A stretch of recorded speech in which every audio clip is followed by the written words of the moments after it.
도서관의 따뜻한 온기가 추웠던 몸을 녹여요. 그럼 이제 그다음부터 자요. 계속 잡니다. 도서관에 왜 하는지를 모르겠어요. 도서관에 그 새벽에 왜 하는지 모르겠어요. 네?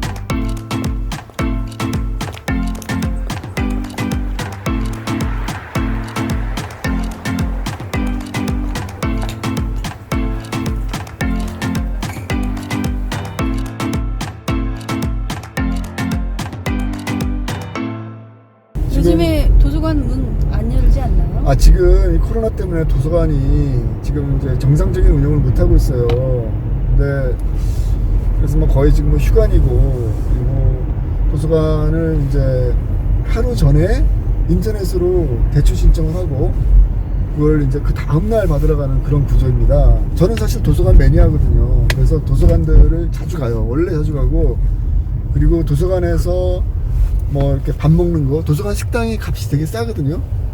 예를 들면 정독도서관에 김치찌개 이런 거 맛있고요.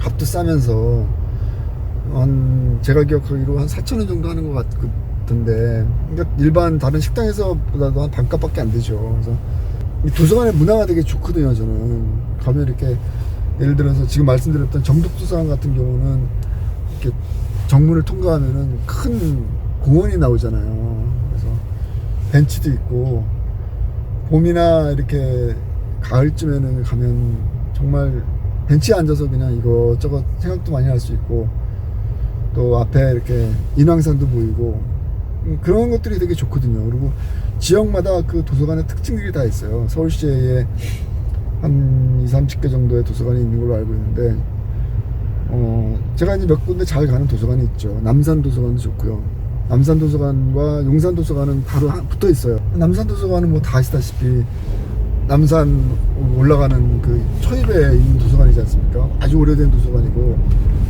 남산도서관은 아마 저 나이대에 있는 사람들은 그 둥그런 모양의 그 뭐죠? 어린이 과학관, 그거 아마 기억나실 거예요. 옛날에 이게 돌아갔잖아요, 그게.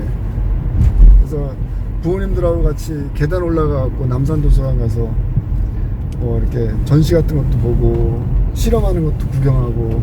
옛날에 거기는 어린이 회관이었죠. 어린이 과학관은 창경원 옆으로 갔죠? 네. 근데 원래 거기가 어린이 과학관 아니었어요? 맞아요. 제가 맞아요. 헷갈리는데. 그랬던 것 같아요. 지금 뭐 그거는 과학관이 옮겨졌어요. 맞아요. 과학관이, 그러니까 어렸을 때 제가 기억나는 것 중에 하나가 창경원 옆에 어린이 과학관이 있었어요. 그래서 거기 자주 갔었거든요. 한 번은 거기서 버스비가 떨어져 갖고 친구들하고 그 창경원에서 집까지, 집이 그 당시 상도동이었는데 걸어온 적도 있어요. 그랬던 기억 나네요. 그 옆에 바로 그 남산 도서관이 있지 않습니까? 그런 것들이 이제 저한테는 책이 있고, 또 이렇게 문화가 있고, 약간 사색의 시간도 주어줄 수 있는 그런 거라서 좋죠, 사실. 근데 지금 코로나 때문에 지금 다 지금 이런 것들이 차단되어 있는 상태라서 너무 아쉽죠. 그래서 지금은 어느 도서관 가시는 건가요? 지금은 그래서 용산도서관으로 가고 있습니다. 사실은 지금 저는 지금 구로디지털 단지 쪽에 있어서 구로도서관하고 그 다음에 영등포 도서관, 이런 도서관이 가깝긴 한데, 지금 이게 문제가 뭐냐면 도서관들이 운영 방식을 제각각으로 지금 하고 있어요. 저는 이건 문제라고 생각해요. 왜냐하면 이건 서울시 교육청 소속의 도서관이거든요.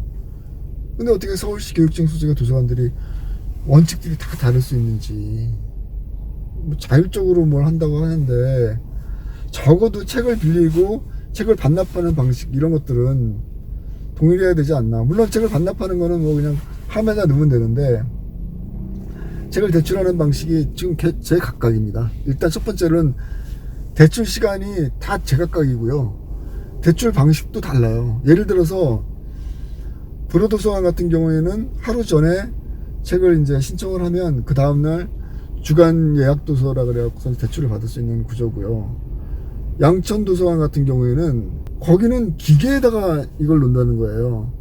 책을 사람이 직접 주는 게 아니라, 물론 이제 비대면이다 보니까 그 비대면을 엄격하게 적용하기 위해서 책을 사람이 전달해 주는 게 아니라 박스, 그 대출 기계에다가 낸다 그러는데, 문제는 어떤 문제가 있냐면 그 대출 함의 기계가 보유할 수 있는 책이 50권밖에 안 된다는 거예요. 그러면 어떤 일이 벌어지겠나 생각해 보세요. 이게 50권을 넣었는데 누군가가 그 50권을 다 가져가야지 그 다음 책을 넣을 수 있는 거죠. 근데 만약 대출한 사람이 책을 안 가져가면 그 책이 계속 쌓이는 거예요.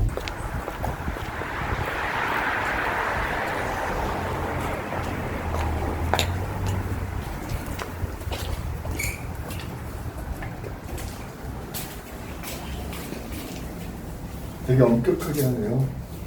들어오지 못하게 하네요.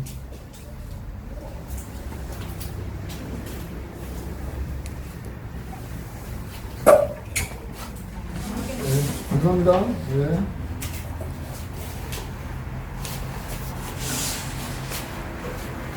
소독하려는데? 어떤 책을 빌리셨는지 좀 보실까요? 소독 이렇게 하라고. 지금요? 중국 관련한 책하고 보수의 정치, 그 다음에 이거는 윤치호 선생님의 눈스톱 땅을 수치도 마라, 한국의 자유민주주의, 버크와 토마스 페인의 위대한 논쟁, 중국 양동환 선생의 사상과 언어, 보수의 정신을 읽었습니다.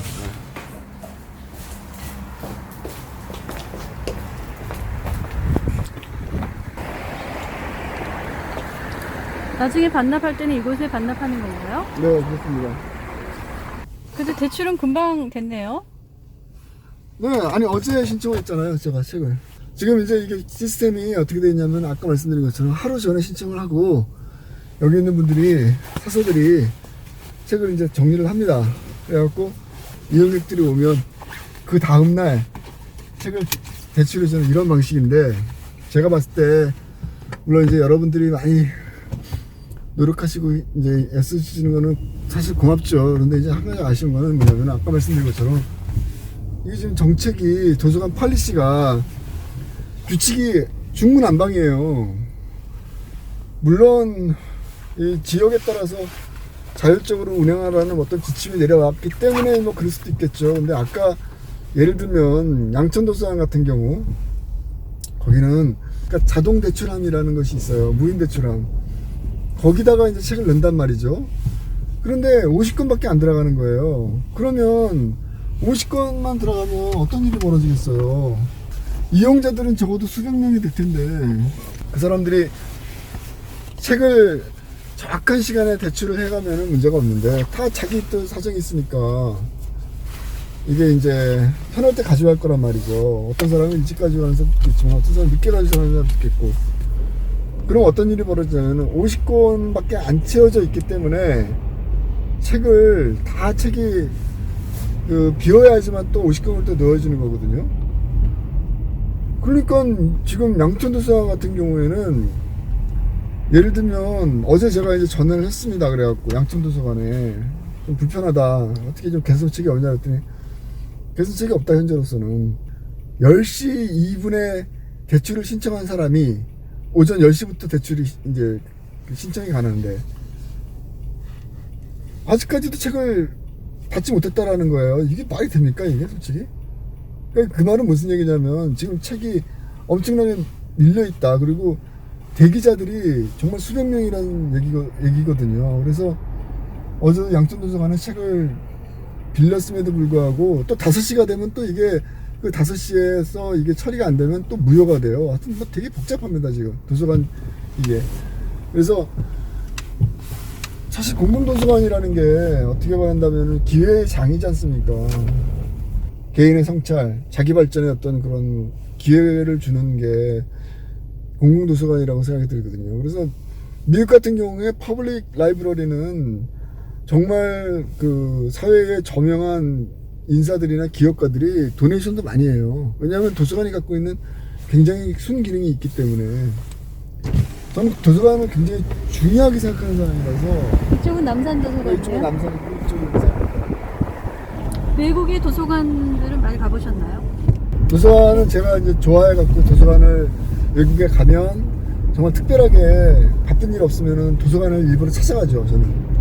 그래서 그 미국 같은 경우에 가장 유명한 도서관이 미국 뉴욕 맨하탄에 있는 그 뉴욕 퍼블릭 라이브러리니까 가보시면 참 좋아요. 거기 앞에 브라이언 파크이죠. 그게 공원도 큰 공원 있고, 왜 맨하탄에서 그런 막 고층 빌딩들 말고 사람들이 파란 초록의 잔디밭에서 아주 평화롭게 뭐 샌드위치를 먹는다거나 커피 한잔 마시거나 하면서 책을 읽는 장면들, 이런 사진들이 찍히는 곳이 사실은 그 뉴욕 퍼블릭 라이브러리 앞에 있는 브라이언 파크이거든요.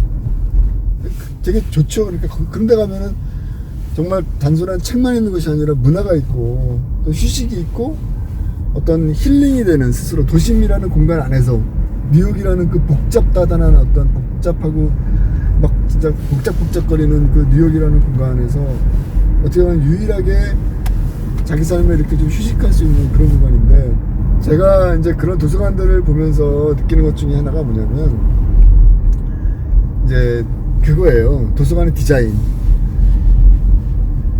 우리는 솔직히 공공도서관에 가면은 아직까지, 지금은 많이 나아지고 있지만 그래도 어떻게 보면 상당수의 많은 도서관들이 약간 좀 표현이 좀, 이런 표현이 적당할지 모르겠지만 좀 안 좋은 이미지가 좀 있어요. 그러니까 좀 약간 나고자, 약간 폐산병 이런 느낌.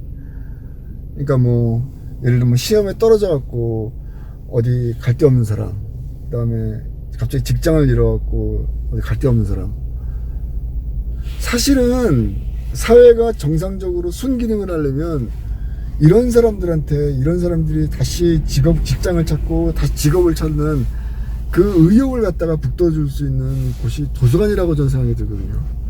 거기서 책을 읽으면서 지혜를 얻고 사업의 아이디어를 얻을 수 있잖아요. 그런데 이제 우리나라는 약간 이게 약간 폐산병 느낌이 나요. 약간. 그런데 해외에 가면 선진국의 도서관들이 갖고 있는 장점 중에 하나는 뭐냐면 디자인들이 너무 예쁜 거예요. 너무 예쁘고 그건 화려하다는 뜻이 아닙니다. 정말 내가 존중받고 있다는 느낌. 내가 일시적으로 지금 직장을 잃었어도 내가 언제든지 다시 사회에 복귀할 수 있고 더 나은 아이디어로 사회에 복귀할 수 있다라는 어떤 그런 아이디어의 창고, 그런 뭔가 정신적인 힐링이 되고 용기를 북돋아주는 그런 느낌, 저는 그게 디자인에 있다고 보거든요. 아마 구글이나 이런 데서 검색을 해보시면 해외의 공공도서관 자료 쳐보시면 사람 한 사람마다 그 조명이 이렇게 있는 도서관들도 굉장히 많이 있고, 도서관이 전체적으로 깨끗하고 굉장히 좀 이렇게 어떻게 보면 단순한 편리함을 뛰어넘어서 그곳에서 들어가면 사람들이 나 자신을 좀 더 이렇게 힐링할 수 있는 그런 느낌, 이런 기능들이 디자인적으로도 굉장히 잘 되어 있죠. 그런 것들이 좀 아쉬워요. 우리 도서관들도 어떤 공간이나 이런 것들, 이 책만 갖다 놓을 것이 아니라 사람들한테 어떤 재취업의 의지를 불러일으키고 시험에 떨어진 학생들이 좀 더 용기를 낼 수 있게끔 이런 느낌으로 가야 되는데, 지금은 우리나라가 이 도서관이 독서실에서 출발했기 때문에 그런 것 같아요.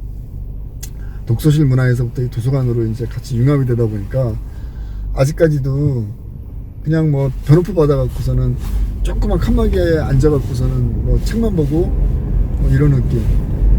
좀 아쉽죠, 그런 것들은.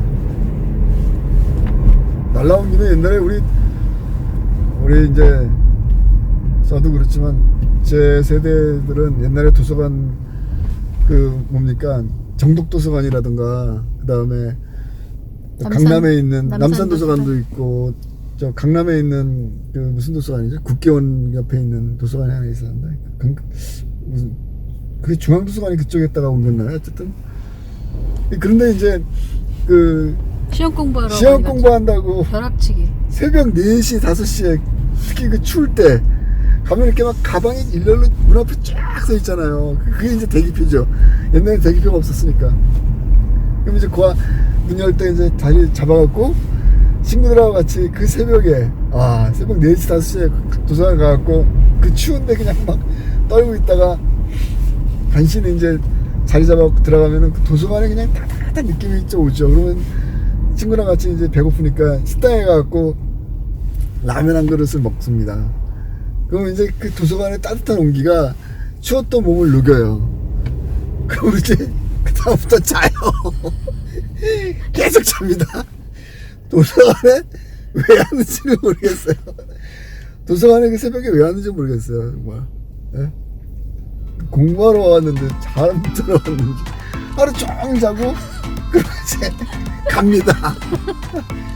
아, 진짜. 아마 제 세대 정도 되는 사람들 한 한 번쯤 50대 다 경험이 있죠. 50대 정도 네. 이상 되시는 분들은 진짜 한 번쯤 다 경험해 보신 기억이 있을 거예요.